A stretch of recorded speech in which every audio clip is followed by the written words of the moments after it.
अवधूत चिंतन श्री गुरुदेव दत्त श्री स्वामी समर्थ. तुम्हा सर्वांचं आपल्या चॅनलमध्ये खूप खूप स्वागत करते आणि आजच्या या नवीन व्हिडिओला सुरुवात करते. उद्या आहे मंगळवार 26 नोव्हेंबर 2024 आणि उद्याच्या दिवशी आलेली आहे उत्पत्ती एकादशी. या दिवशी आलेली एकादशी ही एकादशी तिथी ही भगवान श्री हरी विष्णूंना समर्पित असते. या उत्पत्ती एकादशीचे व्रत अत्यंत महत्त्वाचे असे मानले जाते. हे व्रत केल्याने भगवान श्रीहरी विष्णू आपल्या भक्तांवरती प्रसन्न होतात. तसेच जीवनामध्ये सुख, शांती आणि समृद्धी येते. प्रत्येक महिन्यामध्ये येणारी एकादशी तिथी ही वेगवेगळ्या नावांनी ओळखली जाते. कार्तिक कृष्ण पक्षातील एकादशीला उत्पत्ती एकादशी असे म्हटले जाते. या दिवशी एकादशी मातेचा जन्म झाला होता, म्हणून तिला उत्पत्ती एकादशी असं म्हटलं जातं. एकादशी ही भगवान श्रीहरी विष्णूंची कन्या आहे. या दिवशी तिचा जन्म होऊन तिने मूर नावाच्या राक्षसाचा वध केला होता आणि म्हणून सर्व व्रतांमध्ये उत्पत्ती एकादशीचे व्रत हे विशेष मानले जाते. हे व्रत केल्याने वर्तमानासह मागील जन्मांची सुद्धा सर्व पापे नष्ट होतात. अनेक पिढ्यातील पितरांना मोक्षाची प्राप्ती होते. तसेच ज्यांना एकादशीचा उपवास सुरू करायचा आहे ते उत्पत्ती एकादशीपासून हे व्रत सुरू करू शकतात. त्याचबरोबर अगदी लहान मुलांपासून ते मोठ्यांपर्यंत सर्वांनी या एकादशीचे व्रत जे आहे तर ते अवश्य करू शकतात. या एकादशीचं व्रत केल्याने आपल्याला 1000 एकादशी केल्याचे पुण्यफळ जे आहे तर ते प्राप्त होत असते. हा दिवस अत्यंत महत्त्वाचा आणि शुभ असल्यामुळे या दिवशी आपल्या वास्तुशास्त्रामध्ये करण्यासाठी काही प्रभावी उपाय देखील सांगितले जातात. आज या व्हिडिओमध्ये मी तुम्हाला एक अतिशय प्रभावी असा उपाय सांगणार आहे. उद्या मंगळवार उत्पत्ती एकादशीला सकाळीच घरात या झाडाचं एक पान आणायचं आहे. हे पान आणल्याने कोणताही शत्रू हा फक्त 2 दिवसांमध्ये संपून जाईल. 7 पिढ्यांचा दारिद्र्य हे नष्ट होऊन कितीही कठीणातील कठीण इच्छा सुद्धा पूर्ण होईल. असा हा उपाय आज या व्हिडिओमध्ये मी तुमच्यासोबत शेअर करणार आहे. त्यामुळे तुम्ही हा व्हिडिओ स्किप न करता शेवटपर्यंत पाहत राहा. चॅनलवरती नवीन असाल तर चॅनलला नक्की सबस्क्राईब करा आणि असेच नवनवीन आणि माहितीपूर्ण व्हिडिओ पाहण्यासाठी बेल आयकॉनला देखील प्रेस करा. कमेंट बॉक्समध्ये ओम नमो भगवते वासुदेवाय लिहायला विसरू नका.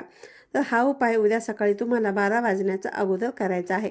12 वाजण्याच्या अगोदरच आपल्याला आपल्या घरामध्ये या झाडाचे एक पान आणायचे आहे. भरपूर दिवसापासून तुमच्या मनामध्ये एखादी इच्छा असेल.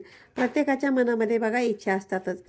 अगदी लहान मुलांपासून ते मोठ्यांपर्यंत सर्वांच्याच मनामध्ये छोट्या मोठ्या इच्छा ह्या असतातच आणि ह्या इच्छा पूर्ण व्हाव्या असं प्रत्येक व्यक्तीला वाटत असतं. या इच्छा पूर्ण होण्यासाठी आपण भरपूर कष्ट आणि मेहनतसुद्धा करत असतो. परंतु कधी कधी कितीही प्रयत्न आणि मेहनत केले, कष्ट केले तरी आपली कोणती ना कोणती इच्छा जी आहे तर ती पूर्ण होत नाही. कोणत्याही कामामध्ये आपल्याला यश मिळत नाही. आपल्या कुंडलीमधील ग्रह कमकुवत असतात. त्यावेळी आपण कितीही प्रयत्न केले तरी आपल्या सर्व इच्छा या अपूर्ण राहतात. परंतु ज्योतिषशास्त्रानुसार आपण काही प्रभावी उपाय जर केले तर नक्कीच आपल्या कुंडलीमधील ग्रह मजबूत होतात आणि आपल्या प्रयत्नांना यश मिळून आपल्या सर्व इच्छा मनोकामना पूर्ण होतात. जर तुमची इच्छा ही तुमच्या मुलांची प्रगती होण्याबद्दल असेल, मुलांना चांगली नोकरी मिळावी याबद्दल असेल, किंवा पतीची प्रगती व्हावी, किंवा तुमच्यावरती एखादं कर्ज असेल आणि त्या कर्जामधून तुम्हाला लवकरात लवकर मुक्ती हवी असेल, तर एखादा आजार असेल तर त्या आजारपणामधून तुम्हाला लवकरात लवकर बाहेर पडायचं आहे, किंवा तुमच्या कुटुंबाची प्रगती होत नसेल, नवीन घर तुम्हाला खरेदी करायचं आहे परंतु घर खरेदी करण्यासाठी योग्य मार्ग तुम्हाला सापडत नाही, जर तुम्ही हा उपाय केला तर नक्कीच तुमच्या सर्व इच्छा पूर्ण होतील. आपल्या हिंदू धर्मामध्ये अशी काही झाडे आहेत ज्यामध्ये साक्षात देवी देवतांचा वास असतो. या झाडांची पूजा केल्याने देवी देवता आपल्यावरती प्रसन्न होतात. त्यामध्येच एक झाड जे आहे तर ते म्हणजे तुळशीचे झाड. एकादशीच्या दिवशी जर आपण हे व्रत केले आणि तुळशीची पूजा केली नाही तर आपल्याला त्या एकादशीच्या व्रताचं फळ देखील प्राप्त होत नाही. एकादशी तिथी ही भगवान श्रीहरी विष्णूंना समर्पित आहे आणि विष्णूंची पूजा देखील तुळशीशिवाय अपूर्ण आहे. इतकं महत्त्व या तुळशीला दिलं जातं. तुळशीला साक्षात माता लक्ष्मीचं प्रतीक मानलं जातं. ज्या घरामध्ये तुळस असते तिथे कधीही कोणताही वास्तुदोष किंवा नकारात्मकता ही प्रवेश करत नाही. तुळशीच्या पानांमध्ये विष्णूंची स्पंदने आकर्षित करण्याची शक्ती असते आणि म्हणून उद्या सर्वप्रथम सकाळी लवकर उठायचं आहे, स्वच्छ स्नान करायचं आहे. अगदी तुम्ही ब्रह्ममुहूर्तावरती उठून देखील स्नान केलं तरीसुद्धा चालेल. स्नानाचा तुम्हाला कितीतरी अधिक 1000 पटीने पुण्यप्राप्ती होते. स्नान करून झाले की स्वच्छ कपडे परिधान करायचे आहेत. देवघरातील देवांची देवपूजा करून घ्यायची आहे. तुळशीजवळ एक शुद्ध गाईच्या तुपाचा दिवा प्रज्वलित करायचा आहे. देवघरामध्ये सुद्धा एक दिवा लावायचा आहे. त्यानंतर हा उपाय तुम्हाला करायचा आहे. उपाय करण्यासाठी तुम्हाला एक तुळशीचं पान लागणार आहे.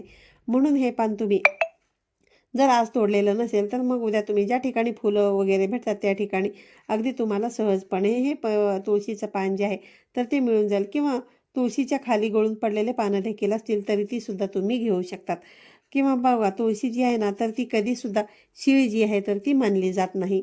तर तुम्हाला जसं शक्य होईल तसं तुम्हाला एक तुळशीचं पान घ्यायचं आहे. पान घेतल्यानंतर ते स्वच्छ धुवायचे आहे, ते पान कोरडं करायचं आहे. त्यानंतर आपल्या देवघरासमोरच आपल्याला हा उपाय करायचा आहे. त्यामुळे देवघरामध्ये दिवा लावलेलाच असला पाहिजे. जेव्हा कुठलीही सेवा आणि उपाय आपण करत असतो तेव्हा तिथे दिवा हा प्रज्वलितच केला जातो. कारण आपली सेवा, आपला उपाय जो आहे तर तो भगवंतापर्यंत पोहोचवण्याचं काम हा दिवा करत असतो. म्हणून सर्वप्रथम दिवा प्रज्वलित करून घ्यायचा आहे. त्यानंतर हळद कुंकू एकत्र करून मिक्स करायचं आणि एक काडी घ्यायची आहे आणि त्या काडीने त्या पानावरती तुम्हाला अगदी थोडक्यामध्ये तुमची जी काही इच्छा असेल, जसे की नोकरी मिळण्यासाठी, मुलांची प्रगती होण्यासाठी, घर खरेदी करण्यासाठी जी काही इच्छा असेल ती तुम्हाला अगदी थोडक्यामध्ये लिहायची आहे. यानंतर एक प्लेट घ्यायची आहे. त्या प्लेटमध्ये हळदीच कुंकवाने तुम्हाला स्वस्तिक काढायचं आहे. स्वस्तिकवरती तुम्हाला मुठभर तांदूळ अर्पण करायचे आहेत आणि त्या तांदळावरती 1 रुपयाचं नाणं ठेवायचं आहे आणि त्या नाण्यावरती तुम्हाला हे जे तुळशीचं पान आहे तर ते ठेवायचं आहे. त्यानंतर ही प्लेट आपल्याला आपल्या देवघरामध्ये माता लक्ष्मी आणि भगवान श्री हरी विष्णूंच्या फोटोसमोर ठेवायचे आहे. त्याला हळदी कुंकू अक्षता एखादं फूल अर्पण करायचं आहे. त्या पानावरती तुम्हाला 2 अखंड फूल असलेल्या लवंगा ठेवायच्या आहेत. धूप दीप अगरबत्ती ओवाळून घ्यायची आहे आणि तिथे बसूनच तुम्हाला 1 वेळा श्री सुक्तमचं पठण करायचं आहे, 1 वेळा विष्णू सहस्रनामाचं पठण करायचं आहे आणि दोन्ही हात जोडून माता लक्ष्मीला तुमची जी काही इच्छा आहे तुम्ही पानावरती लिहिली तर ती इच्छा पूर्ण होण्यासाठी प्रार्थना करायची आहे आणि संपूर्ण दिवसभर आणि रात्रभर हे पान तुम्हाला तिथेच ठेवायचं आहे. दुसऱ्या दिवशी बुधवारी सकाळी लवकर उठायचं आहे. स्नान करून झाल्यानंतर एक लाल रंगाचा कपडा तुम्हाला घ्यायचा आहे आणि त्या लाल रंगाच्या कपड्यामध्ये ते तुळशीपत्र त्याचबरोबर ते 1 रुपयाचं नाणं, 2 लवंगा या तुम्हाला बांधायचे आहेत आणि हे बांधून तुम्हाला तुळशीच्या जाड फांदीला बांधून द्यायचे आहेत. बांधताना तुमची इच्छा अवश्य त्या ठिकाणी व्यक्त करायची आहे. जेव्हा तुम्ही दररोज तुळशीची पूजा करणार आहात त्यावेळी तुम्हाला पूजा करून झाली की इच्छा पूर्ण होण्यासाठी प्रार्थना करायची आहे. ज्या दिवशी तुमची इच्छा पूर्ण होईल त्या दिवशी तुम्हाला ती पोटली सोडून घ्यायची आहे आणि एखाद्या वाहत्या पाण्यामध्ये तुम्हाला ती विसर्जित प्रवाहित करायची आहे. तर असा हा छोटासा उपाय तुम्हाला उद्या उत्पत्ती एकादशीच्या दिवशी नक्कीच करायचा आहे. उपाय करत असताना अगदी विश्वासाने आणि मनापासून केलेला उपाय नक्कीच आपला पूर्ण होत असतो आणि आपल्या इच्छा देखील पूर्ण होत असतात. तर आजच्या व्हिडिओमध्ये सांगितलेली माहिती तुम्हाला जर आवडली असेल तर व्हिडिओला लाईक करा, शेअर करा. पुन्हा भेटूया अशाच एका नवीन आणि माहितीपूर्ण व्हिडिओमध्ये. तोपर्यंत सर्वांना श्री स्वामी समर्थ.